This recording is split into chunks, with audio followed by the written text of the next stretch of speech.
ขมับข้าพเจ้านี่นะให้ก็มองเลยแล้วข้าพเจ้าน้ำตาคู่ยาวๆเลยโบเมนให้ได้น้ำตาออกไม่ได้ให้น้ำตาออกน้ำตายาวๆลงเลยนะแล้วมันก็ฉีดยาให้ลูกข้าพเจ้าฉีดเข้าไปเล่งเข้าไปไม่ได้ประมาณ2 เซคันด์น้ำท่วมปอดตัวโบเมนน้ำท่วมปอดมันเล่งลงไปปุ๊บยานะมันไปอัดแทกหัวใจโลดเฮิร์ตอัดแทกเลยได้เล่งลงไปบ่พอเท่าไรบ่พอจักนาทีนะประมาณ2 นาทีนี่แหละพ่อแล้วก็ไปเลยนะข้าพเจ้าซอกเลยกับหันกับเมมันนะกับเมียข้าพเจ้าคู่มือนี่นะคันเว้าเรื่องนี้มานะเราเข่งตึงเราเครียดโลดเมียข้าพเจ้านะและทุกวันนี้นะมันยังอยู่ในตาอยู่นี่นะเห็นบ่ล่ะมันฆ่าลูกข้าพเจ้าโดยตรงซอกยานะมาควรน่าสิใส่เส้นเลือดแล้วบ่ควรจะมาใส่กับเด็กน้อยนะ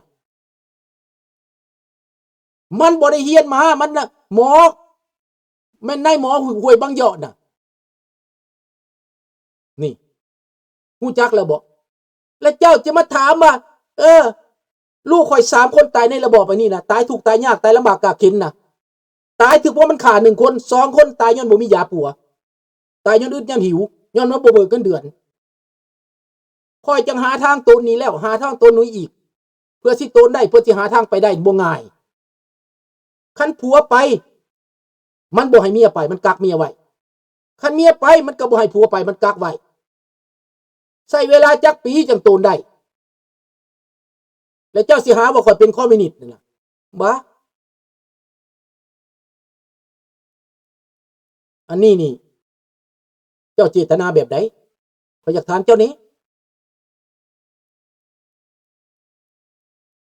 บ่แม่นบ่ฮู้โดสแหละ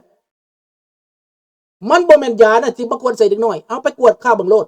เด็กน้อย2 ปีครึ่ง3 ปีนี่นะใส่กินินกลอยเดรัสเบิดขวดเลี้ยเข้าเส้นเลือดมีบ่ไปกวดเบิ่งไปถามอยู่ GPT ChatGPT เบิ่งมันเฮ็ดได้บ่นะพวกเจ้าไปถามมึงเด้อกินินกลอยเดรัสฉีดเข้าเส้นเลือดเด็กน้อย2 ปีครึ่งเบิดกอดเบิดลวดเบิดหลอดเลยน่ะ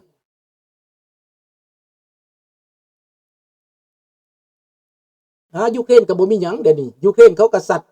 เรื่องอันจัดการรัสเซียมาเท่าใดเขาก็จัดการอาจจะแม่นอเมริกาให้อาวุธใหม่ได้อาจจะแม่น NATO ให้อาวุธใหม่ก็เป็นได้แต่ว่าฟังไปก่อนเด้อหลังจากที่อเมริกาไปประชุมอยู่ดาวอสแล้วมีการเปลี่ยนแปลงใหม่เบิดมีการตกลงกันได้แต่ตกจากเวทีไปก็คือมีแต่ฝรั่งเศสนั่นแหละ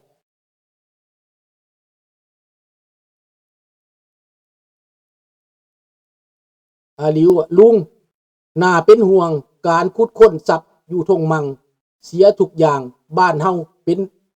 แผ่นดินล่มลงหั่นแหละบ่แม่นแต่เท่านั้นแล้วเขาเอาบ้านเอาเมืองเบิดแล้วลุงมาเว้านี่ถ้าบ่ถือพวกเจ้าน่ะฟ้าถ้ามันถือคือลุงพวกหลานจะอยู่ได้ไหมลุงจะฆ่าตัวตายเห็นไหมเข้าไปในสางบ่อนมีปืนน่ะจะเอาปืนมาฆ่าตัวตายเห็นไหมมันเจ็บไหมมันปวดไหม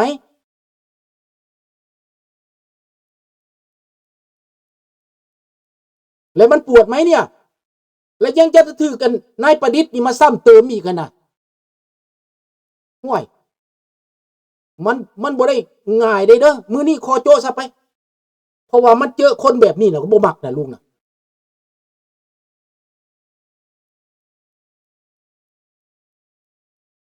มันโมเมนต์บิ้วเรื่องอารมณ์ได้ฟ้า